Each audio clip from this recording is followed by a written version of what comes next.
आप लगातार उस तथ्य को दर्शकों के सामने रख रही हैं कि उन 35 सीटों में 34 टीएमसी के पास है और एक किसी अन्य दल के पास है, और भारतीय जनता पार्टी को साउथ बंगाल में बहुत अच्छा करना होगा। लेकिन भारतीय जनता पार्टी के एक नेता जो बहुत समय से साउथ बंगाल के इलाके के प्रभारी हैं और वहां काम भी कर रहे हैं, उनका कहना है कि इस बार वो 20 से 21 सीटें जीतेंगे। सीट वाइज एनालिसिस करके उन्होंने बताया था, वो बहुत कॉन्फिडेंट थे इस बात को लेकर कि इस बार कोलकाता, जिसको साउथ बंगाल कह सकते हैं, साउथ बंगाल इलाके में बीजेपी कम से कम आधी सीटों पर जीतेगी।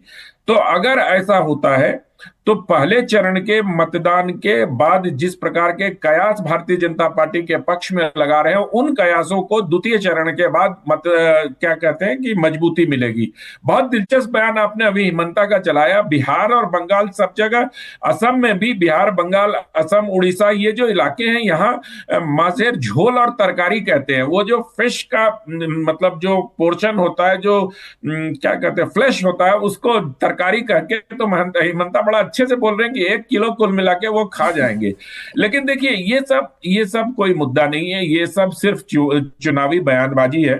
जनता इस बार विकास और सुरक्षा के मुद्दे पे वोट डालेगी, ऐसा मेरा मानना है। ममता बनर्जी को 3 बार के एंटी इनकम्बेंसी का सामना करना पड़ेगा, और भारतीय जनता पार्टी ने जिस प्रकार से अपनी पूरी ताकत झोंकी है, मैं इसको फिर से अंडरलाइन करता हूं कि पूरी ताकत झोंकी है, उससे अगर चुनाव परिणाम में उनको अपेक्षित सफलता नहीं मिलती है तो ये भारतीय जनता पार्टी के लिए बड़ा झटका होगा। क्योंकि ममता दीदी अपने चुनावी राजनीतिक, जो उनका की चुनावी राजनीतिक इनिंग है, उसकी सबसे डिफिकल्ट पारी खेल रही है। पिच भी उनके अनुकूल नहीं है, बॉलर भी उनके अनुकूल नहीं है, और फील्डिंग ऐसी सजाई गई है कि उनके लिए लंबे शॉट्स खेलना मुश्किल हो रहा है। तो मुझे लगता है कि ममता बनर्जी का स्कोर इस बार जी। भारतीय जनता पार्टी के आसपास रहना चाहिए।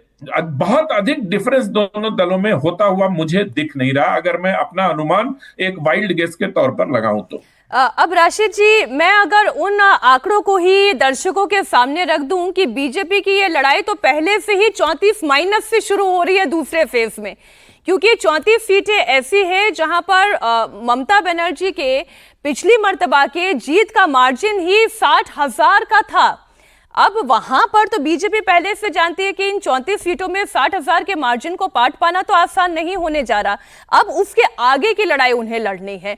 तो अब ये बताएं कि चुनौती बीजेपी के लिए किस किस फ्रंट पर है और ममता बनर्जी के लिए किन फ्रंट पर है?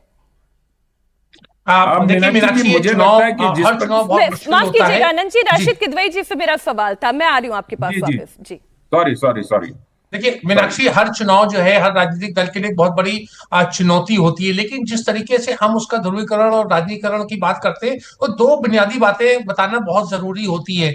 एक तो यह है कि देश के जो राजनीतिक व्यवस्था है उसमें हर व्यक्ति को वोट देने का हक है और उसका इक्वल मतलब उसका महत्व है। तो ये हिंदू मुसलमान जो है ये ज्यादा करने के लिए राजनीतिक दल, जैसे हमारे मित्र आनंद विजय जी कह रहे थे, वो कहेंगे और करेंगे, लेकिन इसको बहुत ज्यादा महत्व, अनावश्यक महत्व नहीं देना चाहिए, क्योंकि वोटर समझदार है, वो अपनी भूमिका समझता है। दूसरी बात ये होती है कि सीक्रेट बैलेट होता है और उसमें हमें किसी को पता नहीं चलता कि कौन व्यक्ति, कौन समुदाय, कौन सा जाति लिंग के आधार के ऊपर कौन किस राजनीतिक दल के लिए वोट डाल रहा है। ये सिर्फ हमें कयास लगाते हैं हमारे मित्र जैसे sir sir Amitabh sir Tiwari sir जैसे मैं लोग मैं अंदाजा लगाते कयास हैं। लगा रही हूं कि क्या जी मुस्लिम बीजेपी के लिए वोट करता है? नहीं, अगर बिल्कुल मैं संभव भी है, वो वाइल्ड बिल्कुल गैस कर संभव है। लूं। नहीं नहीं, देखिए अनंत विजय, हाँ ऐसी ऐसी संभव है।